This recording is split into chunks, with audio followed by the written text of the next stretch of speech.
বাংলাদেশের চলমান পরিস্থিতি নিয়ে রাজনৈতিক দলগুলোর সঙ্গে বৈঠক করেছেন প্রধান উপদেষ্টা প্রফেসর ডক্টর মোহাম্মদ ইউনূস। পতিত আওয়ামী লীগ ও তার দোসর রাজনৈতিক দল ছাড়া এ বৈঠকে অংশ নিয়েছে সব রাজনৈতিক দল।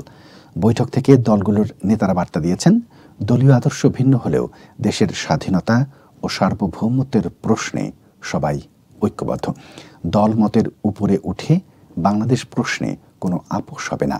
বৈঠক থেকে নিন্দা জানানো হয় শেখ হাসিনার পতনের পর থেকে বাংলাদেশের অভ্যন্তরীণ বিষয়ে ভারতের হস্তক্ষেপ, আগরতলায় সহকারী হাই কমিশনে হামলার। সবাই মিলে একটি পলিটিক্যাল ও নিরাপত্তা কাউন্সিল করা যায় কিনা, জাতীয় ঐক্যের ভিত্তিতে কোনো কাউন্সিল করার সুযোগ আছে কিনা তা ভেবে দেখতে সরকারকে পরামর্শ দেওয়া হয়। সবার মূল সুর ছিল মত, পথ, আদর্শের ভিন্নতা থাকবে, রাজনৈতিক ভিন্নতা থাকবে, অবস্থার ভিন্নতা থাকবে, কিন্তু দেশ ও সার্বভৌমত্ব এবং অস্তিত্বের প্রশ্নে সবাই এক। এছাড়াও ভারতের অপপ্রচারের বিরুদ্ধে সব দল ও পক্ষকে নিয়ে কোনো সমাবেশ করা যায় কিনা সে বিষয়েও প্রস্তাব রাখা হয়েছে।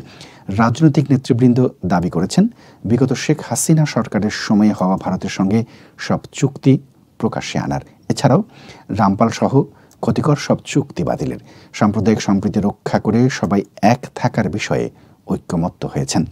দেশের বিরুদ্ধে চলমান অপপ্রচারের বিরুদ্ধে পিআর সেল করার প্রস্তাব করা হয়। বিএনপির পক্ষ থেকে দাবি করা হয়েছে, নির্বাচনী রোড ম্যাপের একই সঙ্গে কয়েকটি রাজনৈতিক দলের নেতারা উপদেষ্টা পরিষদ, বিদেশি মিশন ও সরকারের গুরুত্বপূর্ণ দায়িত্বে থাকা স্বৈরাচারের দোসরদের বাদ দেওয়ার দাবি তোলেন।